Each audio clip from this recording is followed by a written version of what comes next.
All right, so this video is going to show you how to create a border and title block in AutoCAD. We will start by first adding the border just around the outside of the layout page. We will add a title block just above the bottom of the border, and then we will add text fields to that title block, and that's going to be the general order that we go in. What we will be getting here will look something like this. Whoops, something like this. Okay, and so when you actually print this, let me just tweak something there. What you are going to get is something along these lines. And so then you will be able to have your object in the center of this window here in the viewport, and you will have a nice border with some sections with text that you can add text in the bottom, and I will show you how to do that in this video too. So we will get out of this and close that. And you know what? We're going to save those changes. All right, so this is the object we're going to be working with here. I've already got my layers in here. My object is in the object layer. My viewport here is in the viewport layer. And so we are going to, as mentioned, start by creating the border and the title block, or by creating the border here. So the first step here, be sure you are in a layout tab and that you are in Paperspace. We can tell if we are in Paperspace by making sure it says paper down here. And we will also know, because if we zoom, it's going to zoom the whole page, versus say we were in Paperspace and we zoomed, we would start moving the whole, or if we were in Modelspace and we zoomed, we'd start moving the whole model. So you can click this to switch back and forth. You want to make sure that it says Paperspace. Our next step here is to make sure we're in the title block layer, and to change our print plot settings, we are in our title block layer, change our print plot settings to be correct here. So if you remember, we can right click on the layout, go to the page setup manager, and modify that present page layout here. So the settings that we want are in fact given to you here in this drawing. I'm going to set these real quick. We want AutoCAD PDF general documentation. It should default to the ANSI full bleed. We want to plot the extents, and we want to center that plot. We want to change our plot style to monochrome, and everything else, we want to make sure this is on landscape. Landscape should be the same. So if we preview that, things look pretty good here. We don't see any colors. We see our object lines are nice and thick. And I am going to click OK to apply that to the layout, and we'll close this. And now all those settings should be applied here. So our next step here is to use these coordinates that I've given you here, again in Paperspace. I don't want to, anyone to forget that.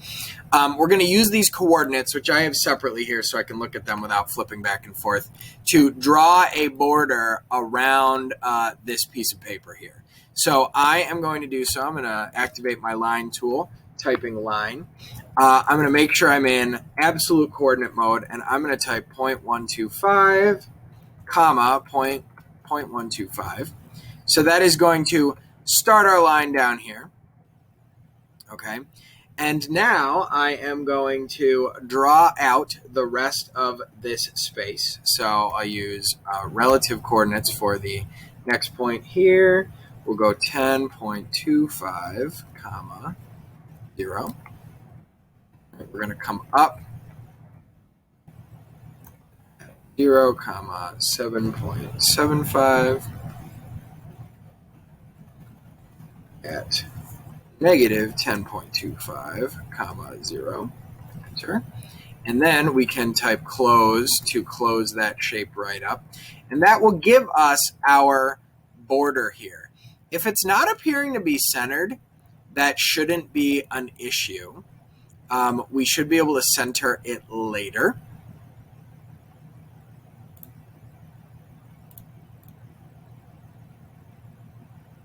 And the centering should actually happen when we plot it and we pick the print extents and to center the plot. This part right here is what's going to center everything on the page. So we don't have to worry about the fact that it doesn't look quite right, like it's in the right spot. The next step here is to add our title block. So that is pretty straightforward. This might be a new command to some people, but we're going to use the offset command. So a note, we're still in the title block layer here. The offset command, you're going to specify a distance first. It wants to know the distance, so specify the offset distance. We are going to use an offset distance of 3/8 of an inch. Okay? And then we just pick the object to offset, and you see it's showing we can offset up or down. I'm going to offset in the up direction here. Okay, so the next thing we need to do here is we need to add some vertical lines here. So that's what we were talking about here. If we use the last command, we can pick the lower left corner. So I'm going to type last, and I'm going to hover around until I can grab that lower left corner. And now if we do a relative coordinate from this point, like given here, we can make a line that is vertically placed, and it's 2.125 of a distance away from that lower left corner. So let's do that now. So the last point, so we're going to go at, from the last point, 2.125.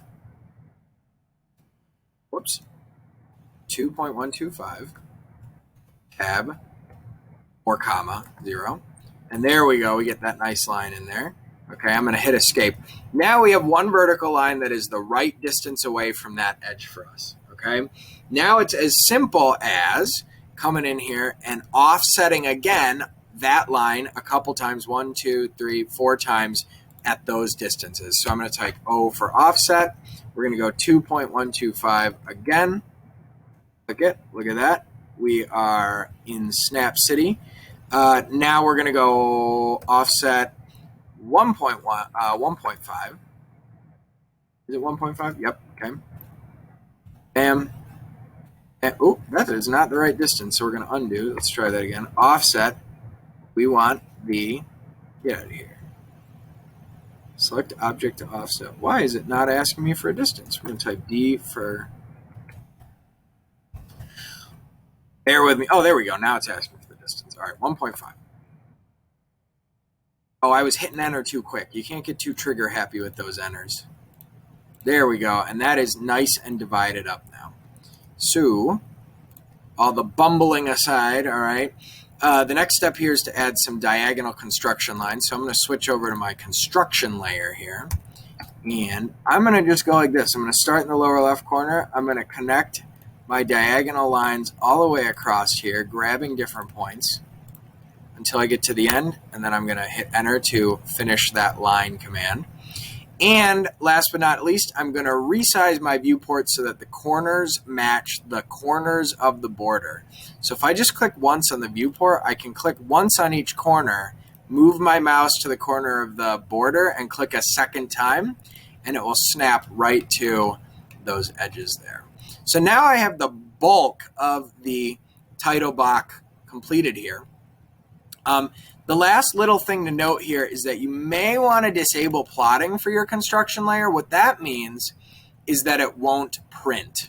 Okay, so to do that, you can go to your layer properties, find your construction layer here, and if you click the little tiny printer icon in this column here, your column might be smaller like mine was by default.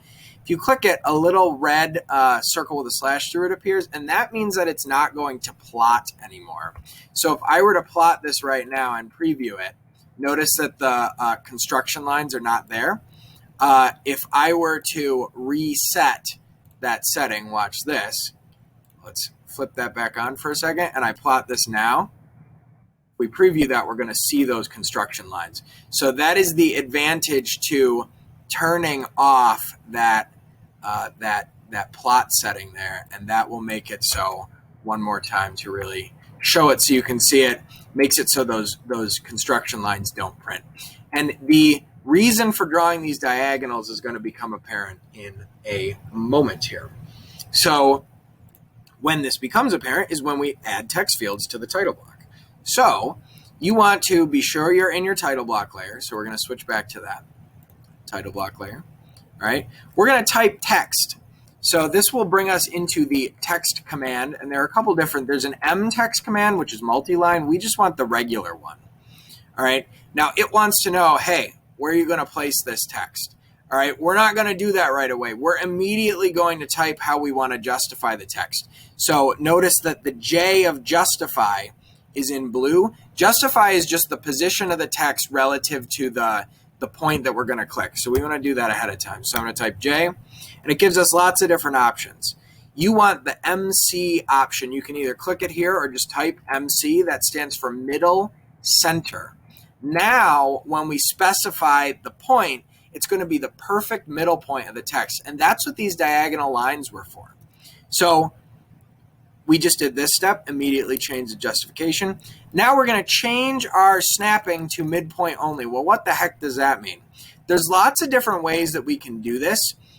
One of the options is to turn it on down here. And you'll notice now that I've done that, when I hover, I have the option for a midpoint. If you don't want to go to this menu and do it, another option you have is to actually, well, now it's snapping to all the midpoints. If you type MID and hit enter, you can remember these little keyboard shortcuts. It will now snap to the midpoints of your lines and the midpoints only. You see, it's not allowing me to snap to anything else. So I'm going to snap to that midpoint right there. Okay. And now it wants to know, well, how tall do you want this text to be? Well, we want 1/8 inch text. So I'm going to type either 1/8 or you could type 0.125. Both of those will work.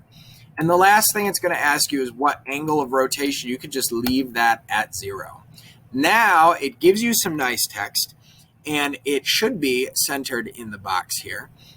It looks a little bit like it's not centered, so we'll just try anyway. C-PPHS. Okay. Whoops.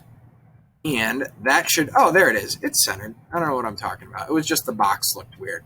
So that's going to give us our text inside of that box. Okay, so you can type the information for your title block section. And then the last step here is to copy this to all of these different boxes here. So that is simple enough. If we type COPY, we will get the copy command. You can also get that up here in the modify panel. That button is right here. So either way works. I lost it, so I'm going to pick it again. And then it says, what object do you want to copy? So I'm going to pick that. I'm going to hit enter. It wants to know the base point. So again, I want to pick the middle of that text so that I can then stamp it down onto all of our different things. So again, I can type mid. I can pick. I can snap this now to those midpoints. What it's actually doing is it's giving me a projected line here, and it's showing me the anticipated intersection, which might not mean a lot, but it's basically where this yellow dotted line, which is a perfect 0-degree line off of the original point here, that is intersecting with all the different diagonals. So that's why we have those diagonals. Without those, we would not be able to place these so accurately. And then last but not least, you can edit all these. If you just double click them, it will let you start editing them. So this would be where you type your name. And remember, we want all caps, Doug Osgood. So you would type your name there, not my name. Double click this one. We can put the period or the class. So we could say MEC 1050 is fine. You don't have to put 9th period unless you want to. Enter. Double click this here. We'll put today's date, and then we just have to remember to change it. So today is, 10/01. Is it the first? Yeah, it is. 2020. Oops. The scale here, you're going to want to type, and you're going to have to update that. So in this case, I'll do scale : 1 inch equals 1 inch because it is full size. I guess we don't want some spaces in there. It takes up too much space. So we'll ditch those spaces. There you go. And last but not least, this was called the absolute relative polar practice. We'll call it exercise. Just fit it in the space there. And that would give us our little title block. So this shows you how to add all those different parts. And the last thing I'll just do quick is I'll just center this model in here. So if I switch back now to my Modelspace and I type Z for zoom, C for center, oh, it is not going to center us. Let's just do Z and then we're going to do all. That'll kind of center it. And then we can change our scale here to 1:1. It's going to zoom it in, and we can switch back to Paperspace. And last but not least, if we plot this and we preview it with all of our settings, there it is, nicely centered on the page. Everything looks super duper. Our title block is beautiful down there on the bottom, and we are all set to go and save this as a PDF. Yeah, great. Let's replace it. And it opens up, and there we go. We have our object. So this is, of course, how to add a title block with an example of how to actually center a model in the title block. First, you add the border, then you add the title block, and then you add text fields to your title block. So this is a pretty in-depth example here. And what you can actually do from this point is you could save this as a template. If you did a save as here, and you say save as a drawing template, all right, this could be your drawing template. So you could type your name in here, Osgood underscore template, let's say underscore mech 1050. All right, it's good to save it as a DWT file. And then you could just ditch by going into your Modelspace here. So I switched into Modelspace. Just ditch that drawing. If you don't have a drawing in there, better yet, you don't have to ditch anything at all. And if you save this now, that will be an option. We want to save that as a template again. So we'll just overwrite that existing one. Yep. Okay. And now, when you make a new file, you would be given that option to choose that as a drawing template, and you will never again need to go and create a title block. It's already there. You just have to go and update the text. Your viewport is already there. We didn't delete that. So anything you draw over here in Modelspace is going to show up then. That's the wrong layer. In your layout. Bam, there it is. So this is a great way to create a template there. And that will be something that we do later on, but I'm including it in this video because it was convenient. So that summarizes all of this. You can see I will mark the different points where different things happen in this video for reference, and that sums this up.